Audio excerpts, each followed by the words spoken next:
Efésios 2, os versos 11 ao 22. Vamos, mais uma vez, orar. Senhor nosso Deus e Pai, nós mais uma vez, ó Pai amado, nos colocamos diante de Ti. E agora, Pai, pedindo a Tua orientação, porque nós estamos, ó Pai amado, diante da Tua palavra. E nós carecemos, ó Pai, da Tua instrução. Nós carecemos, ó Pai, do Teu auxílio, para que possamos compreender a Tua palavra. Sê conosco, ó Pai, neste momento.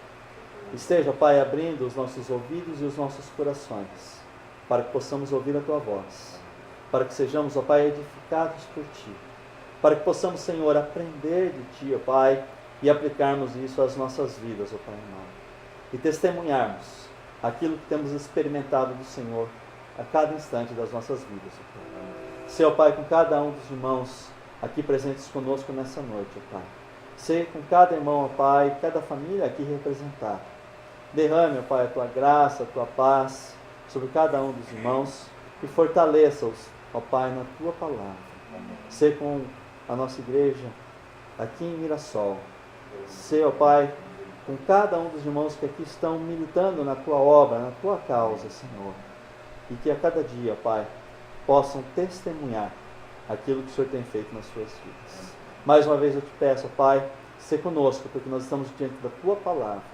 E nós, por nós mesmos, nada podemos realizar. Mas nós confiamos, ó Pai, na Tua direção, no Teu auxílio para as nossas vidas. E nós oramos, ó Pai, já agradecidos. Em nome e por amor do Teu Filho amado Jesus Cristo. Amém, Senhor. Amém. Meus irmãos, Efésios, capítulo 2, a partir do verso 11, ele começa com portanto. Então quer dizer que ele está se referindo à parte anterior. Ele está se referindo à primeira parte de Efésios 2, de 1 a 10. Porque ele está falando da forma como Deus nos dá vida, nos traz da morte para a vida em Cristo Jesus. Ele começa dizendo: e Ele vos deu vida, estando vós mortos nos vossos delitos e pecados, nos quais andastes outrora, segundo o curso deste mundo, segundo o príncipe da potestade do ar, do espírito que agora atua nos filhos da desobediência, entre os quais também todos nós andamos outrora, segundo as inclinações da nossa carne, fazendo a vontade da carne e dos pensamentos, e éramos por natureza filhos da ira, como também os demais. Mas Deus, sendo rico em misericórdia, por causa do grande amor com que nos amou, estando nós mortos nos nossos delitos, nos deu vida, juntamente com Cristo, pela graça sois salvos.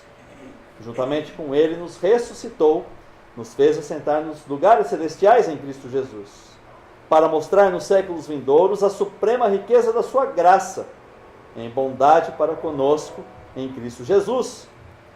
Porque pela graça sois salvos, mediante a fé. Isso não vem de vós, é dom de Deus. Não de obras, para que ninguém se glorie, pois somos feitura dele, criados em Cristo Jesus, para boas obras, as quais Deus de antemão preparou para que andássemos nelas. E aí vem o nosso texto. Portanto, baseado nisso que já aconteceu, que Deus operou em nós, por Cristo Jesus, sermos salvos pela graça, pela fé, que é dom de Deus, que é dado a nós. Portanto, então o que há de acontecer? Lembrai-vos de que outrora vós, gentios na carne, chamados de incircuncisão por aqueles que se intitulam circuncisos na carne, por mãos humanas, naquele tempo estáveis, como? Sem Cristo, separados da comunidade de Israel, estranhos às alianças da promessa, não tendo esperança, sem Deus no mundo. Quando nós olhamos o capítulo 2 de Efésios, a partir do verso 11, nós vemos a situação em que nós nos encontrávamos antes de termos sido alcançados pela graça do Senhor, pela fé em Cristo Jesus. antes de sermos trazidos para o povo de Deus. Alguns dizem que esse texto pode ser chamado de uma missão de paz, porque várias vezes ele trata aqui nesse texto de paz. No verso 14 ele fala de paz, no verso 17 ele volta a falar de paz. E o que a gente espera por paz? É a ausência de tribulações, a ausência de guerras? Não. Nem sempre é isso que acontece. E essa paz é uma paz com o mundo, com as coisas que estão ao nosso redor? Também não é. Muitas vezes vai ser um momento de perseguições, um momento de nós termos que confrontar algumas coisas, e muitas vezes o cristianismo exige que nós façamos isso. Nós nos portemos como cristãos e testemunhemos isso diante de todos aqueles que estão ao nosso redor, às vezes do nosso convívio. E é importante nós estarmos prontos a isso.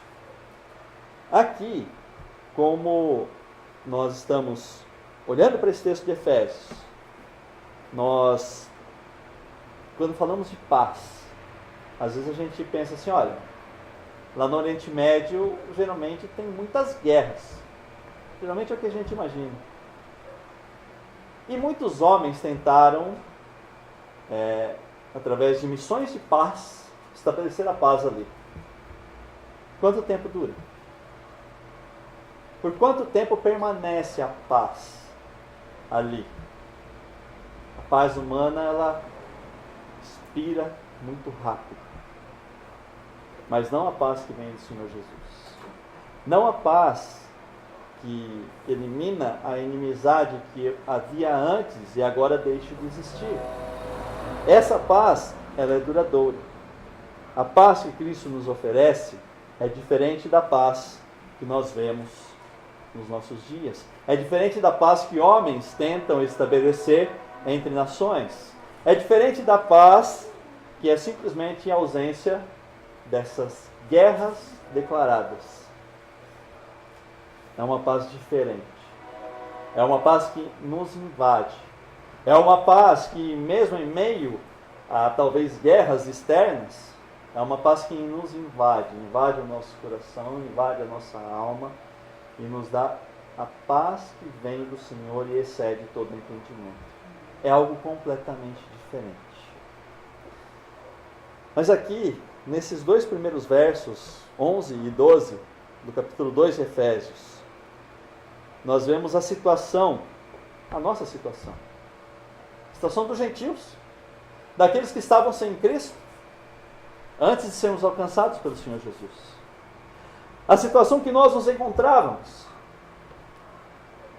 E também não é algo meu, mas que eu já vi algumas pessoas falando. A melhor palavra para descrever esses dois versos são aqueles que são sem de não ter nada.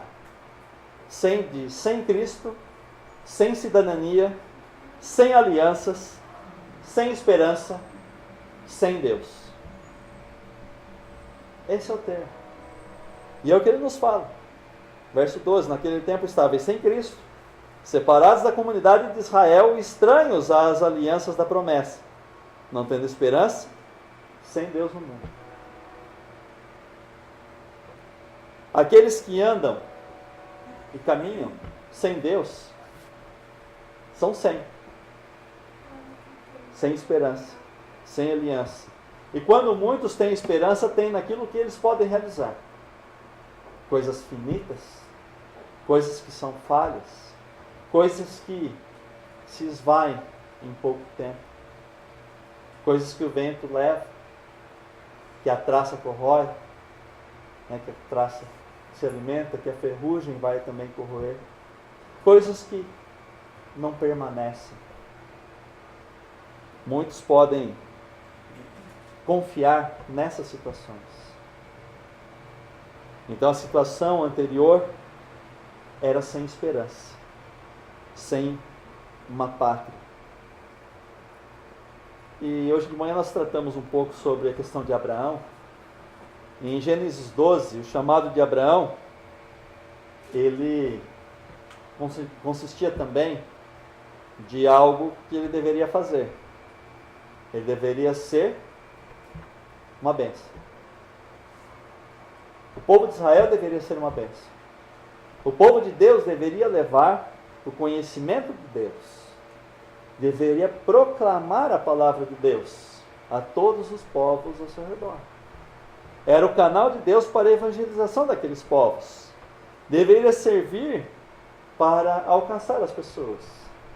E quando nós olhamos na palavra de Deus, em toda a história de Israel, nós vemos alguns prosélitos. Algumas pessoas que eram de outras nações sendo alcançadas.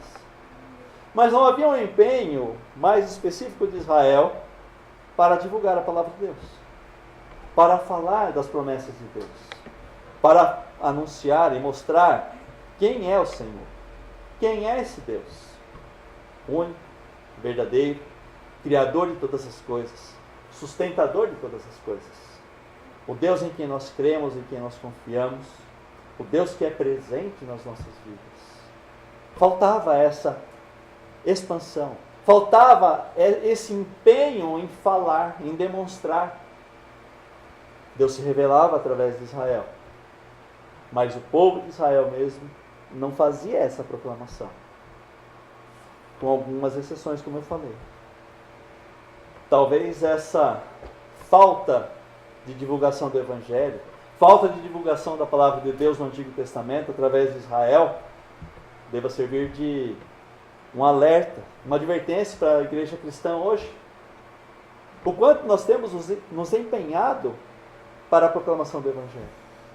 Nós temos vários recursos que podemos usar, e graças a Deus, muitas vezes, igrejas têm usado esses recursos para falar de Cristo, para falar do amor de Deus, para falar desse Deus grandioso, esse Deus que fazia milagres no Antigo Testamento e continua fazendo hoje.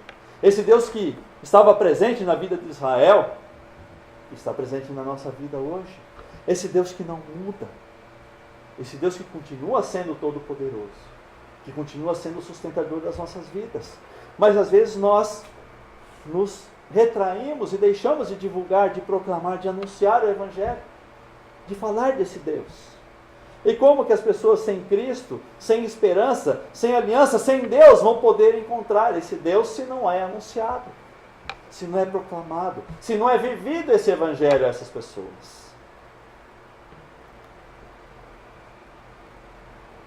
Há uma citação que ela diz: quando se parece menos com o mundo, que a igreja pode fazer mais pelo mundo. É quando se parece menos com o mundo que a igreja pode fazer mais pelo mundo. Isso é algo sério.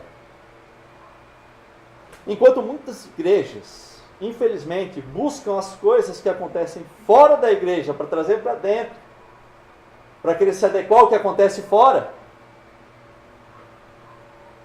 por que as pessoas vão buscar na igreja aquilo que encontram lá fora?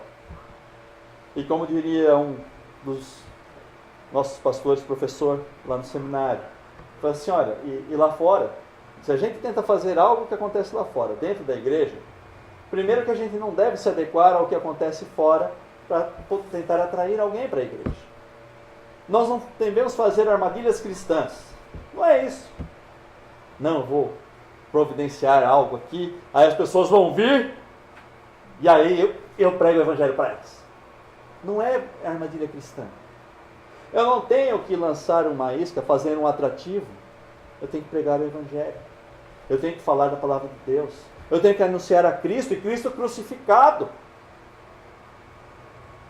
Mas um Cristo ressurreto, vivo, que venceu a morte. Não um Cristo morto, derrotado, que está preso no madeiro ainda até hoje. Mas um Cristo que está vivo, sentado à direita de Deus Pai. É isso que nós devemos anunciar. Não adianta a gente tentar se adequar ao que acontece fora e trazer para dentro da igreja. Não é isso. Não é assim. Mesmo porque quando nós começarmos a fazer aquilo que as pessoas fazem fora, qual a diferença que nós vamos demonstrar. E outra, aqueles que fazem lá fora, eles têm um know-how muito maior que o nosso para poder continuar fazendo essas coisas. Então eles vão fazer algo com excelência, e nós vamos ter que começar a tentar aprender a fazer o que eles fazem, ainda se fosse algo lícito. Mas não é assim que as coisas funcionam. Não é assim que nós devemos agir. Nós não devemos lançar mão desses artefatos. Nós devemos mostrar a diferença que é ser cristão e viver pela fé em Cristo Jesus. Amém. E aguardar pelo retorno de Cristo para buscar a sua igreja. É isso que nós devemos fazer. É assim que nós devemos agir. Porque aqueles que estão sem esperança, nós devemos apontar a esperança. Nossa esperança está em Cristo. Nossa esperança está nas promessas de Deus, em toda a sua palavra, Antigo e Novo Testamento. Não dá para dissociar, não dá para separar uma coisa da outra. É uma coisa só. É a revelação de Deus, a sua palavra. E é nela que nós cremos. É nela que nós buscamos essa esperança. É nela que nós encontramos a esperança de um momento em que nós realmente não teremos dor. Em que nós realmente teremos uma paz plena, real. Mas quando Cristo vier buscar a sua igreja. Porque Ele mesmo falou que nesse mundo nós teremos aflições. Ele não falou, olha, aqui nesse mundo vocês vão ter paz, riquezas, glória. Ele fala assim, o Filho do Homem não tem onde reclinar a cabeça. Se Jesus, o Deus encarnado, não tinha esses recursos, como nós podemos prometer às pessoas que eles terão abundância? Como nós podemos prometer isso às pessoas? Como nós podemos anunciar um evangelho tão diferente daquilo que Cristo falou, que Cristo viveu? Como nós podemos fazer isso? Na segunda parte do texto, do verso 13 ao verso 18, nós vamos ver aquilo que Cristo fez por nós nesse sentido. Se nos dois primeiros versos nós vimos a separação e aqueles que são sem, agora nós vamos ver a questão da reconciliação. A obra em favor daqueles que estavam sem Deus, daqueles que andavam distantes do Senhor. E é interessante que ele começa o verso 13 dizendo, mas agora em Cristo, vós que antes estáveis longe, fostes aproximados pelo sangue de Cristo, porque Ele é a nossa paz, o qual de ambos fez um, e tendo derribado a parede da separação que estava no meio, a inimizade, aboliu na sua carne a lei dos mandamentos na forma de ordenanças, para que dos dois criasse em si mesmo um novo homem, fazendo a paz, e reconciliasse ambos em um só corpo com Deus, por intermédio da cruz, destruindo por ela a inimizade. E vindo, evangelizou paz a vós outros que estáveis longe, e paz também aos que estavam perto, porque por ele ambos temos acesso ao Pai em um Espírito. Mas agora, ou então a gente pode dizer assim, estavam longe, não tinham esperança, estavam sem Deus, estavam sem Cristo, estavam separados de Israel, não tinham uma pátria, mas agora, ou mais Deus, e essa questão da intervenção de Deus em favor do gentio. Qual que era a visão do judeu a respeito dos gentios? Impuros, que não mereciam o favor de Deus, pessoas que eram afastadas, mesmo os samaritanos, que também tinham origem judaica, porém, eles também julgavam os samaritanos como judeus de segunda classe. Então também havia diferença. Também havia inimizade entre os judeus e qualquer outro povo. Era a forma como eles agiam. Era essa inimizade que ocorria entre judeus e gentios. E através de Cristo, em Cristo Jesus, vós que estavam longe, agora se aproximam pelo sangue de Cristo. Já não estão mais distantes. Já não estão mais sem Cristo. Agora estão com Cristo. Porque Cristo morreu na cruz para nos salvar. E nos primeiros 10 versículos do capítulo 2 fala que pela graça nós somos salvos mediante a fé. Isso não vem de nós, é dom de Deus. E quem distribui dons mesmo? O Espírito Santo de Deus distribui para quem? Para quem lhe apraz. Então é Deus quem distribui para quem Ele quer. E se a fé é um dom, quem dá o dom é Deus, então Ele dá a quem Ele quer. E Ele, pela sua misericórdia, pela sua graça, resolveu nos amar, nos salvar, nos dar o dom da fé, para crermos em Cristo Jesus. E agora, nós que andávamos distante, e quem aqui é descendente de judeu? Eu também não sou. Eu não sou judeu. Não sou descendente de judeu. Mas eu sou filho de Abraão, em Cristo Jesus. Porque nós somos feitos filhos de Deus, através dos méritos de Cristo Jesus. E eu não tenho mérito nisso. O mérito é todo de Cristo. O mérito é todo de Deus, que cumpriu as suas promessas em Cristo Jesus, de nos salvar. Havia dois povos. O povo de Israel, povo separado por Deus. Povo de propriedade exclusiva de Deus. Povo chamado por Deus. E o povo que não era de Deus. Agora em Cristo, já não há povos, línguas, nações e raças, mas há um novo Israel de Deus, constituído por Cristo Jesus. Constituído por Ele. Um novo homem. Verso 15. Aboliu na sua carne a lei dos mandamentos na forma de ordenanças, para que dos dois criassem em si mesmo um novo homem, fazendo a paz, e reconciliasse ambos em um só corpo com Deus, por intermédio da cruz, destruindo por ela a inimizade. Agora é um único povo, é o Israel de Deus. Os crentes do Antigo Testamento, salvos pela graça de Deus, mediante a fé,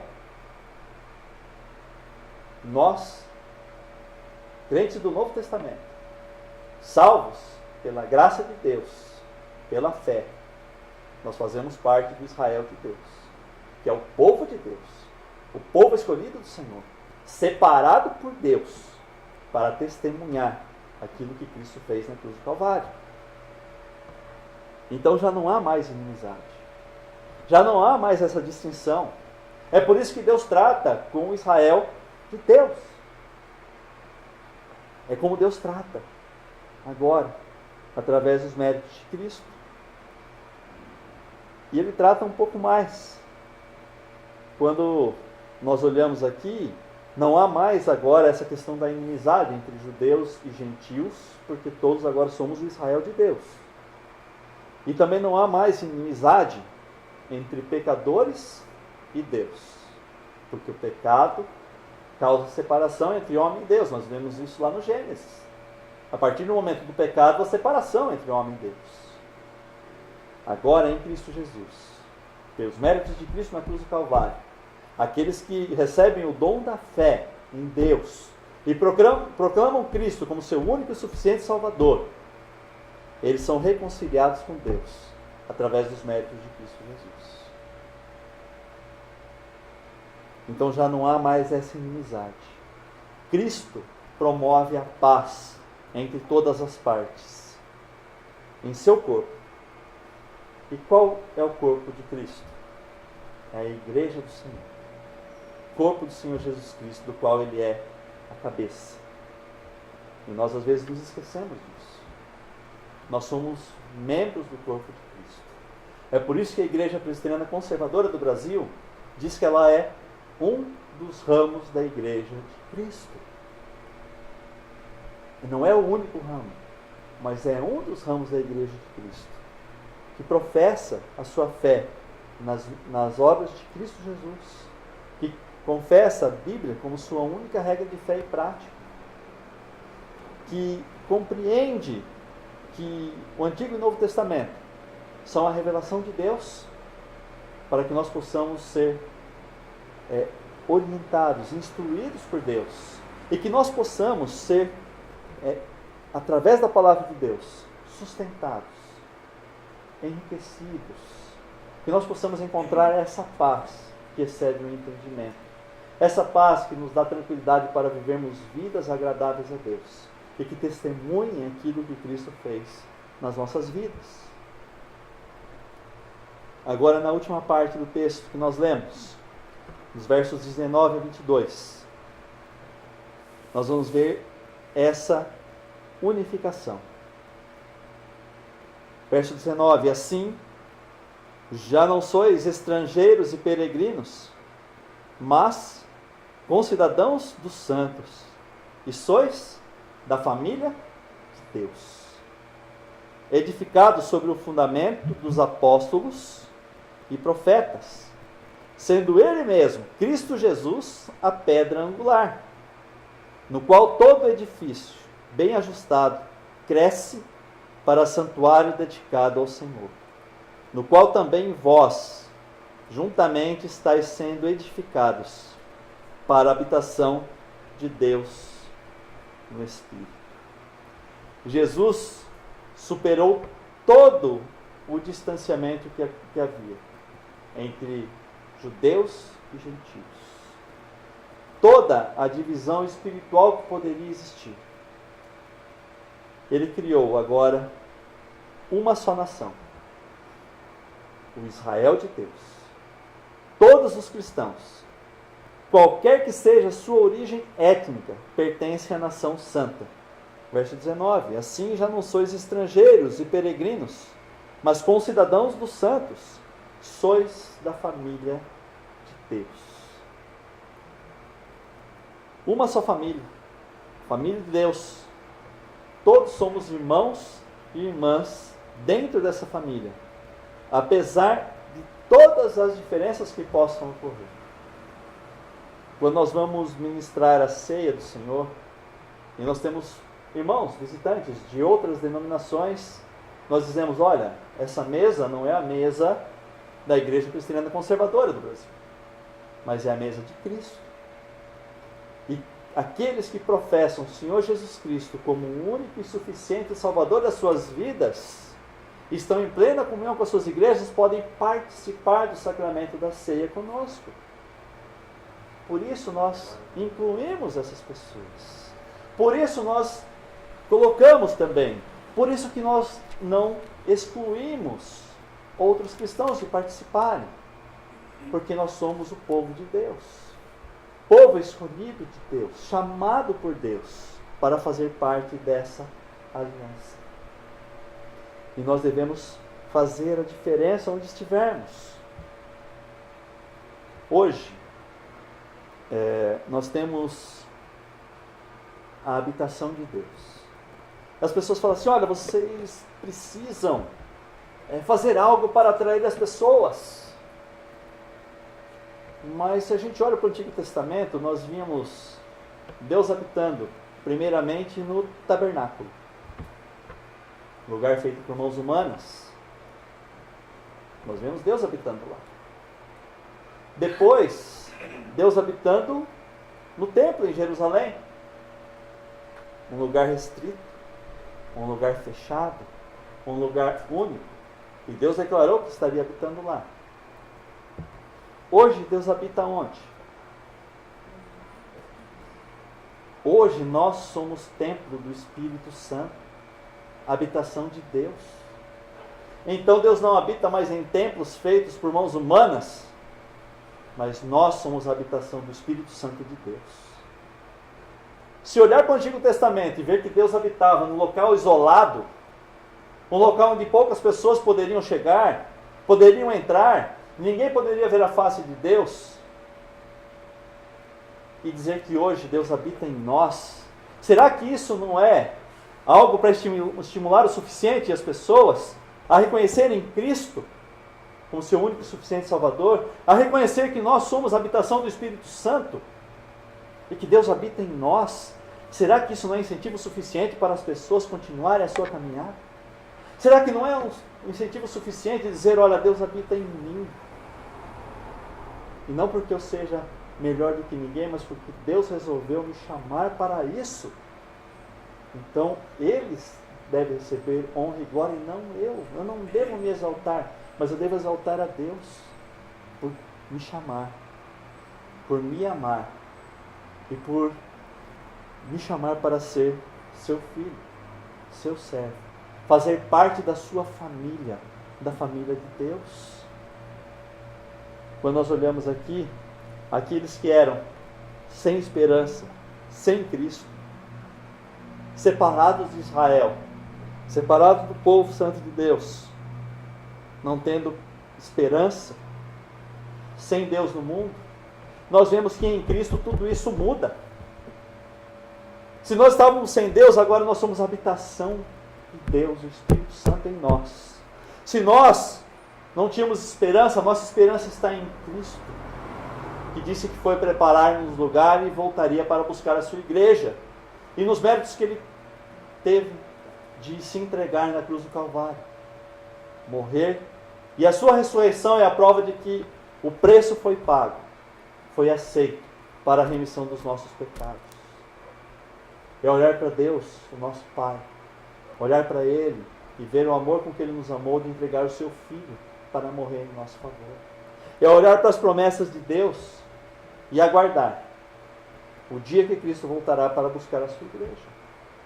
Se antes não havia esperança, não havia essa questão de saber em quem esperar, em quem confiar, hoje nós temos tudo isso. Se antes nós não éramos povo, agora somos povo de Deus, separado por Deus, comprado por Deus por alto preço. E aí está aí o valor. O valor não está em mim. O valor está no preço que Deus pagou por nós. Sabe aquelas coisas que você tem e que as pessoas falam assim, olha, quanto custa isso? E eu vou dar um exemplo. Vamos supor que você tem um chaveiro. Chaveirinho. Aí a pessoa olha assim e fala assim, isso aqui não vale nada.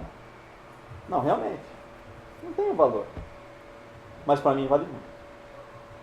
Eu ganhei do meu tio, que estava com câncer e faleceu. Então para mim tem muito valor. Mas para quem olhar assim não tem valor. Mas o valor não está no chaveiro. Está naquele que me deu. O nosso valor não está em nós mesmos. Porque eu era muito bom, aí Deus me chamou. Não, não é isso. O valor não está em mim. O valor está no preço que Deus pagou para me salvar, para me resgatar. Por isso que eu tenho valor. Não porque eu sou bom, mas porque Deus me amou e deu seu Filho para morrer no meu lugar naquela cruz. E é esse o valor que nós temos. E é assim que nós somos feitos, somos colocados na família de Deus. Em Cristo, por Cristo, pelos méritos do Senhor Jesus Cristo. E é assim que nós devemos caminhar nas nossas vidas. Os gentios, meus irmãos, para nós finalizarmos, havia algumas questões que os judeus convertidos ao cristianismo levantavam. Olha, os gentios têm que primeiro então se circuncidar, para depois serem cristãos. Não. Os gentios não precisam primeiro se tornar judeus, para depois se tornarem cristãos. Aquela lei na carne, que deveria ser cumprida, essa foi abolida. Agora nós somos salvos em Cristo Jesus. Nós somos salvos porque Cristo cumpriu a lei cabalmente. Porque pela lei ninguém foi salvo. Cristo cumpriu a lei e Ele sim nos salvou por causa desse cumprimento da lei. Que foi o único que cumpriu plenamente a lei. Porque se você tenta cumprir a lei e falha num só dos 10, você é culpado de todos. E Cristo cumpriu a lei cabalmente e se entregou por nós. Então os méritos são todos dele. Eu sou alguém que foi chamado pela misericórdia de Deus, pela graça de Deus, pelo amor de Deus, para ser transformado, para ser chamado conforme a obra de Cristo Jesus, para testemunhar aquilo que Cristo fez na minha vida. Você, meu irmão cristão, você também foi chamado para testemunhar aquilo que Cristo fez na sua vida, a transformação que Cristo operou. Ah, mas eu sempre fui uma boa pessoa, nunca roubei, nunca furtei. Depois você assiste um videozinho que chama o Senhor Cara Legal. Aí você assiste esse vídeo e você vai depois poder conferir se realmente você merecia a salvação.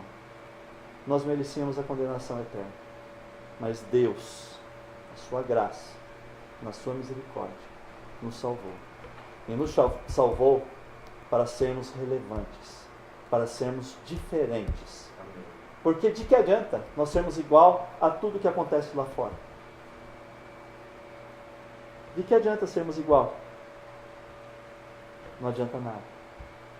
Porque se as pessoas não veem em nós a diferença que há em ser um cristão, as pessoas não vão ser impactadas pelo Evangelho, pela transformação de vidas.